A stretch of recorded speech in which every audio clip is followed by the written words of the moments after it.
My swing journey டே 14. இன்றைக்கி எங்கள் அம்மா அவங்களோட saree ஒன்று கொடுத்து என்னை ஸ்டிச் பண்ணிக்க சொல்லியிருந்தாங்க. ஸோ அதில் வந்து எனக்கும் என்னோடய பொண்ணுக்கும் ட்ரெஸ் ஸ்டிச் பண்ணலாம் அப்படிங்கிற ஒரு ஐடியாவில் இருக்கேன். ஸோ ஸ்டிச் பண்ணுறதுக்கு முன்னாடி அதை டிசைன் பண்ணிடலாம் அப்படிங்கிறதுக்காக மொபைலில் ஒரு ஆப் ஓப்பன் பண்ணி அதில் டிசைனிங்கும் ஸ்டார்ட் பண்ணியாச்சு. அதில் அந்த பார்டர் போர்ஷன் வர இடத்துலலாம் குட்டி குட்டியாக யூனிக்காக சில ட்ராயிங்ஸ்லாம் வரைய வேண்டியிருந்தது. எனக்கு ட்ராயிங் இதில் அந்தளவுக்கு கண்ட்ரோல் வரலை. இருந்தாலும் சரி ஓகே பரவாயில்ல அப்படின்னு சொல்லி ட்ராயிங் பண்ணிவிட்டு ஜூம் அவுட் பண்ணிவிட்டு சில ஷேடோஸ்லாம் கொடுத்து பார்க்கும்போது அவுட்புட் நிஜமாகவே நல்லாவே இருந்தது, சாட்டிஸ்ஃபைடாகவே இருந்தது.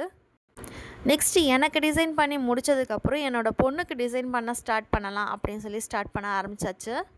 சேம் அவளுக்கும் பார்டர் போர்ஷனில் குட்டி குட்டியான ஒர்க்ஸ் இருந்தது. அது ட்ராயிங் மூலயமா சில ஒர்க்லாம் பண்ணியிருக்கேன். கொஞ்சம் அம்மா கொடுத்த சாரியில் இருக்கிற சேம் அதே மாதிரியான ட்ராயிங் என்னால் பண்ண முடியல. ஸோ எனக்கு தெரிஞ்ச அளவுக்கு நான் ட்ராயிங் பண்ணியிருக்கேன்.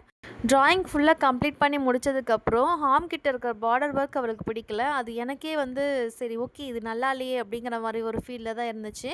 ஸோ அதனால் அந்த ஆர்ம் கிட்ட இருக்கிற அந்த பார்டர் ஒர்க்கை ரிமூவ் பண்ணிவிட்டு சில ஹைலைட்ஸ்லாம் கொடுத்துட்டு ஆர்ம் கிட்டேயும் சில ஹைலைட்ஸ்லாம் கொடுத்ததுக்கப்புறம் அவளுடைய இல்லுஸ்ட்ரேஷனும் சூப்பராகவே வந்துருச்சு.